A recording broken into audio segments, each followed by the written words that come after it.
Então, galerinha, deu para perceber que nesse conteúdo a gente precisa de uma maior atenção nos enunciados e precisa sempre, gente, não tem como fugir, sempre determinar as massas dos mols, dos reagentes e dos produtos que estão participando da reação, senão não tem como fazer os cálculos.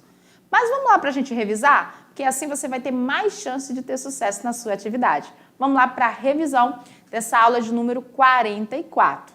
Bom, no primeiro momento a gente falou sobre as relações estequiométricas com o volume de gás. E a gente observou que o volume de um gás nas condições normais de temperatura e pressão, ele é constante. O que isso quer dizer? Que o volume de qualquer gás, ele sempre vai ter 22,4 litros para 1 mol.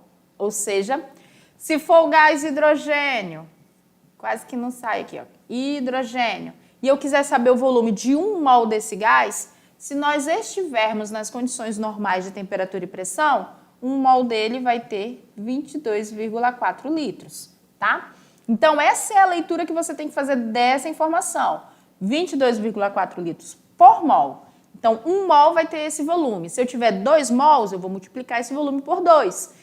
Como que você vai saber a quantidade de mols que você tem de um gás? Normalmente pela tua equação química balanceada ou ainda pelas informações nos enunciados das questões.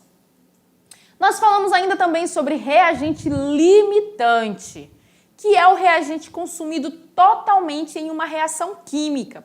E é muito importante que você conheça o agente limitante, o reagente limitante a partir, gente, da tua equação ali. Quando tu tem todos os cálculos estequiométricos da tua equação química, e aí o enunciado te dá as massas desses produtos, você sempre vai comparar as massas do produto com as massas dos mols da equação.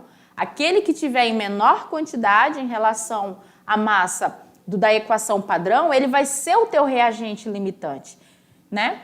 Ele também ajuda a prever a quantidade de reagentes que vão restar após a reação ter ocorrido. Então, aquele que vai restar é o que nós chamamos de reagente em excesso. E aqui a mesma questão, ele vai estar presente em maior quantidade que o necessário. Então, se eu tenho que, por exemplo, eu precise de 98 gramas de um determinado reagente para reagir com 100 gramas de outro, mas na prática eu tenho 100 gramas desse daqui para reagir com 40 do outro, essa aqui vai ser a minha massa do reagente em excesso.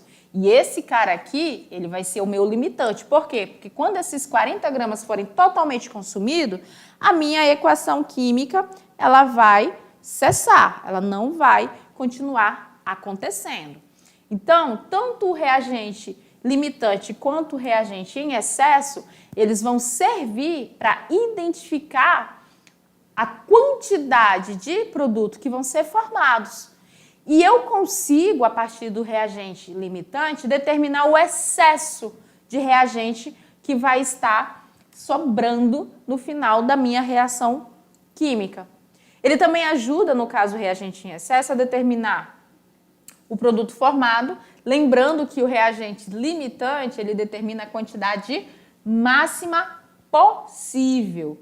E é importante também para o controle de processos químicos e para evitar desperdícios de reagentes. Se você sabe que 100 gramas de um reagente é o máximo que vai reagir com a massa do outro, se você colocar em excesso, não vai acelerar o processo da tua reação química e nem vai produzir mais produto, porque eles sempre vão estar trabalhando nas proporções estequiométricas que a gente conheceu na aula anterior.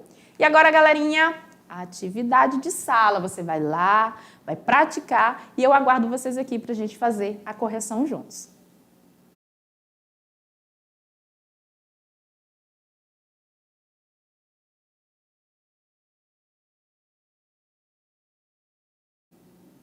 Vamos lá, galerinha, fazer logo a correção da atividade da questão 1, porque como tem cálculo, demanda tempo, né? Então vamos lá no slide para a gente fazer essa correção juntos. Olha só, na questão de número 1, diz o seguinte: o silício é utilizado na produção de ligas metálicas, na preparação de silicones, na indústria e na microeletrônica. O silício puro pode ser obtido por meio da reação. E aí ele dá a reação aqui pra gente, ó. Observe que é uma equação química que está balanceada, tranquilo?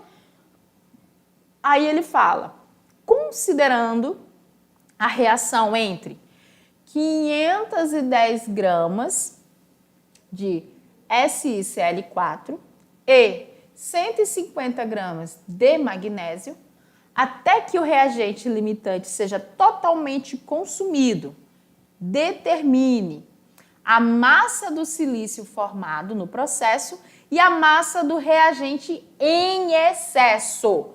Então vamos lá. Primeiro ponto que eu vou trabalhar partindo dessa proporção aqui, ó, que eu preciso de 1 mol de SiCl4 para reagir com 2 mols de magnésio para formar 1 mol de silício. Tranquilo? Esses são os pontos que nós vamos trabalhar. Então, o que eu tenho que determinar? A massa que eu tenho em 1 mol desse carinha aqui, a massa do magnésio, para eu poder saber quem é que vai estar em excesso ou quem é que vai ser o limitante entre essas massas que estão relacionadas aqui. Então, vamos lá? Vamos aqui, ó. 1 mol de SiCl4 tem 170 gramas. E 1 mol, 2 mols no caso, do nosso magnésio, 48 gramas. Que vão formar 28 gramas do nosso silício. Isso aqui são valores que você pega lá na tabela periódica, a massa de cada um dos elementos que estão participando e multiplica pelas suas quantidades, tá? Então, você chega nesses valores. Essas são as massas da equação padrão. Eu preciso reagir 170 com 48 gramas para formar 28. Qual é a massa que nós temos no problema? O enunciado dá pra gente que ele tem 510, 150 e pede para dizer quanto que vai ser formado, não é isso? Olhando essas massas, observe que eu preciso bem pouquinho do magnésio para ele reagir. Então, nessa questão aqui, ele vai ser o nosso reagente em excesso. E o nosso cara aqui, ó, o SiCl4, eu precisava de 170 gramas, eu tenho 510. Ele vai ser o nosso reagente limitante. Partindo do nosso reagente limitante, quanto que eu vou produzir do silício?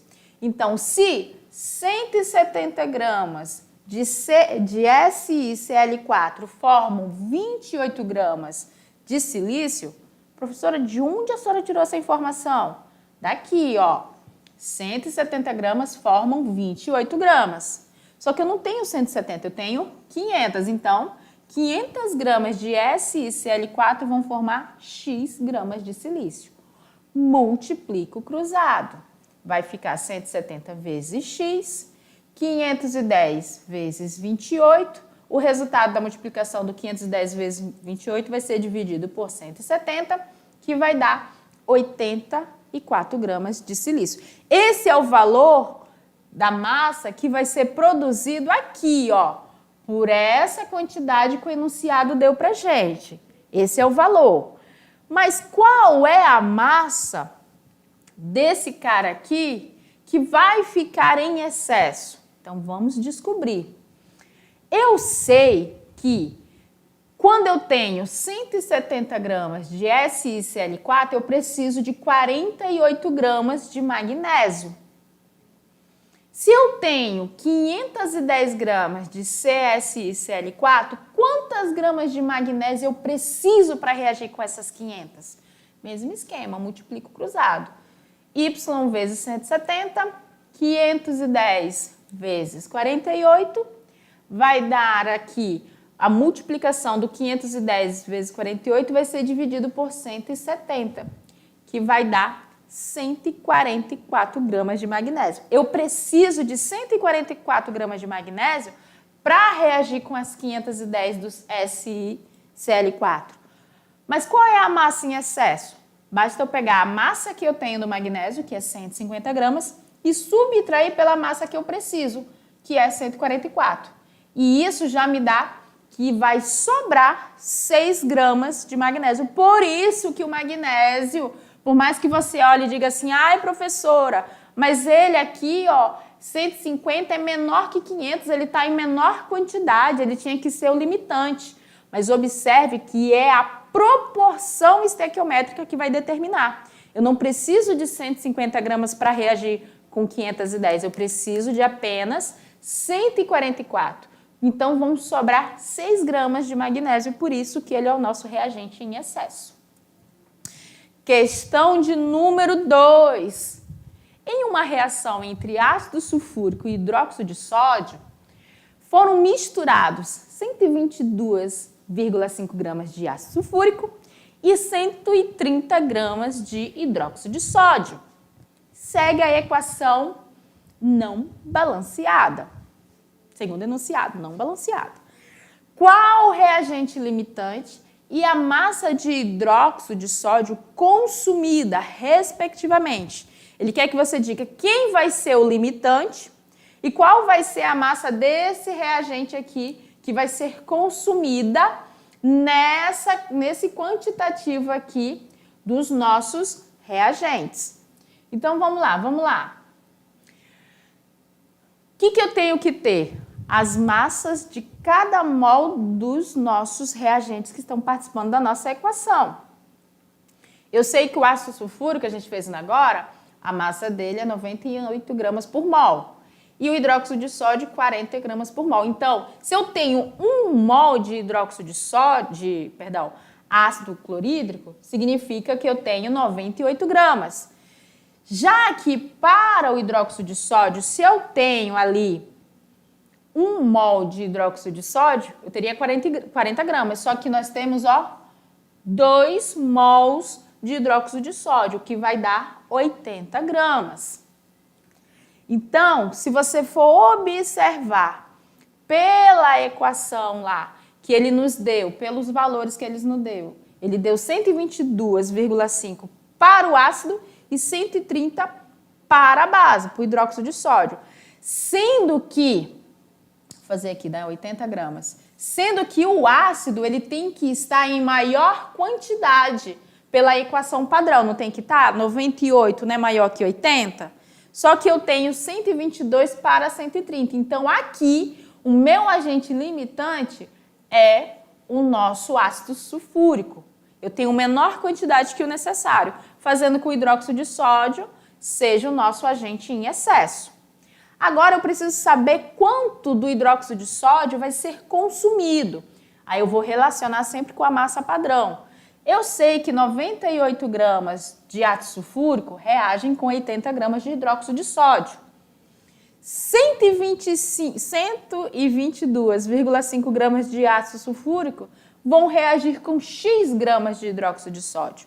Multiplico cruzado. 98 vezes X vai dar 98X, igual a 122,5 vezes 80.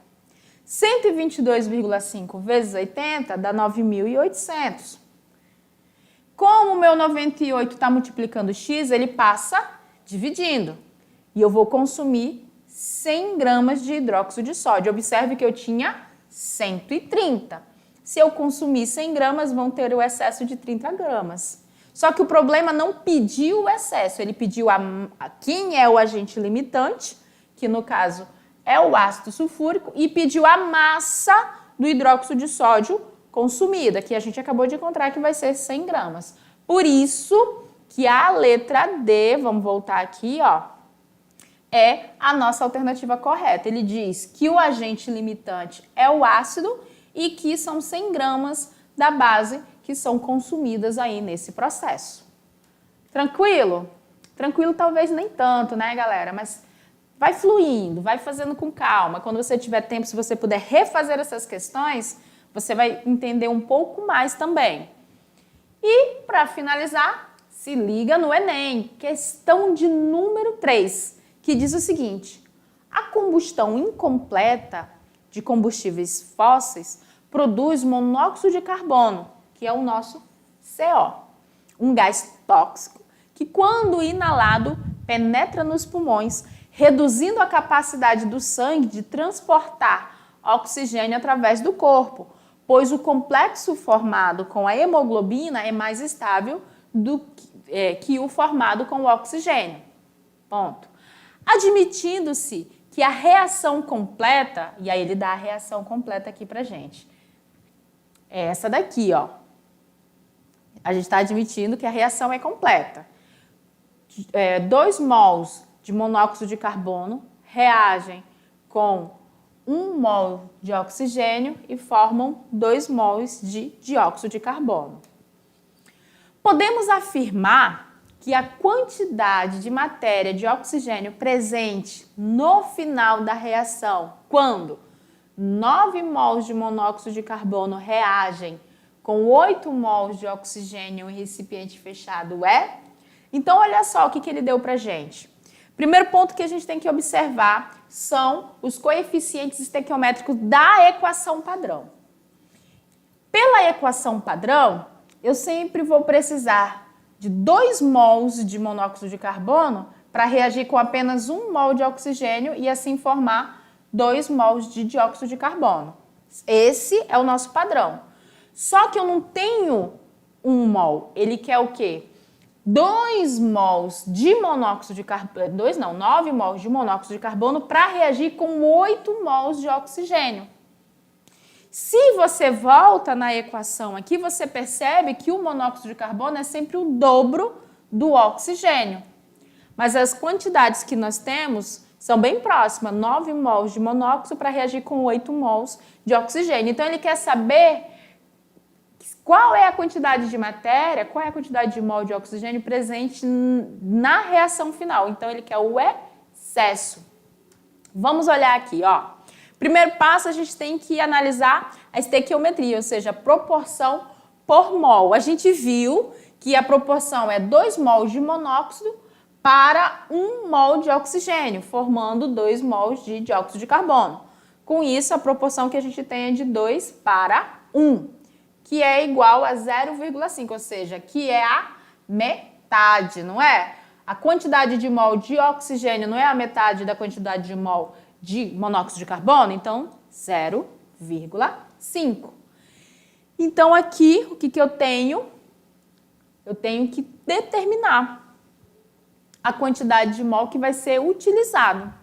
Como o primeiro passo, eu já sei a proporção, logo, o exercício indica que eu tenho ali 9 mols de monóxido, a quantidade de oxigênio que vai ser necessária vai ser a metade. Porque o monóxido de carbono não é o dobro do oxigênio? Se eu tenho 9 mols, a metade de 9 vai ser 4,5. Quanto de oxigênio que vai sobrar? Basta eu pegar a quantidade de oxigênio que eu tenho, que é 8 mols, e subtrair pela quantidade que vai de fato reagir, que é a metade de 9, que no caso é 4,5. Então, 8 menos 4,5 vai dar 3,5 mols de oxigênio em excesso. E é justamente isso que o problema quer. Ele quer, podemos afirmar que a quantidade de matéria, ou seja, a quantidade de matéria é a quantidade de mol de oxigênio presente no final da reação. Então, lá nos produtos, no final, então vai sobrar aqui 3,5 mols de oxigênio. A afirmativa aqui, B, ela está corretíssima para essa questão. E é isso aí, galera. A gente vai finalizando mais uma aula de Química. Já estamos na aula de número 44, a nossa avaliação está bem aí. Peça auxílio ao seu professor presencial, se tiver dúvida, para que ele entre em contato conosco. A gente vai estar passando as informações para vocês. O importante é que você não fique na dúvida. No mais, galerinha, a gente se vê na nossa próxima aula.